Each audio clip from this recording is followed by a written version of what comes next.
Busy weekend in the WSL. It is back-to-back victories for Arsenal after a 2-1 victory over Bristol City. Sue, how would you assess the level of their performance last night?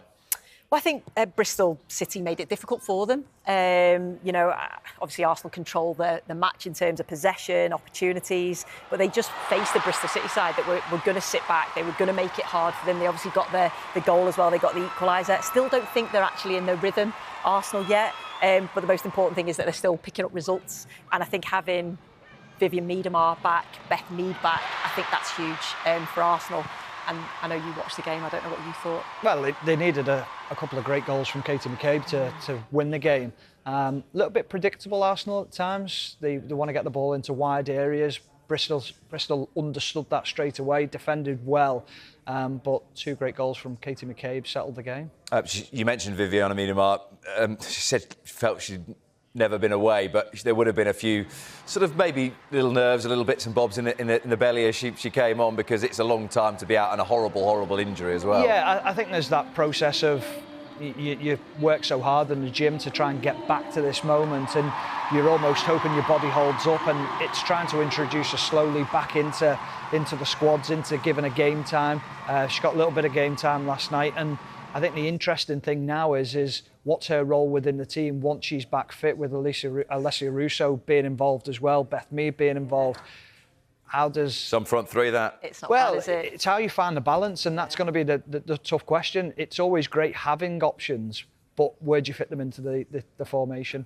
Sue, Everton 0, Manchester United 5. Seems like the sort of game you'd really like to talk about, but it was a big one for United. The Champions League disappointment, that's a big statement to respond in that manner. Yeah, well, I thought it could have been a tricky game for them, Everton, on the back of a derby win. You thought that they would come in confident mood. They're at home. Manchester United obviously being beaten in the Champions League, like you mentioned. They had illness in the camp, so they had players missing, staff were missing.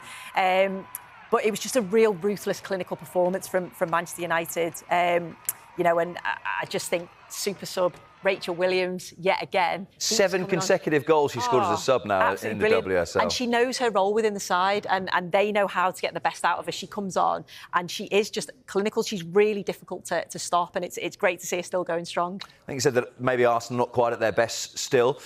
Would you say the same about the champions?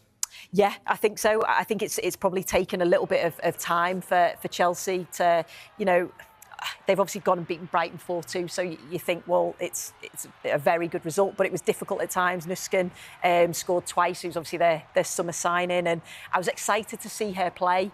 We know the German international, quality player, and you can see the quality that already she's providing. I think that she's got to adapt to WSL and to Chelsea, but she looks like she's doing that. So they've still got such a strong squad, and they're able to win games. It's a bit of an ominous sign, isn't it? Because last season they sort of started slowly by their own high standards and sort of surged towards the finish.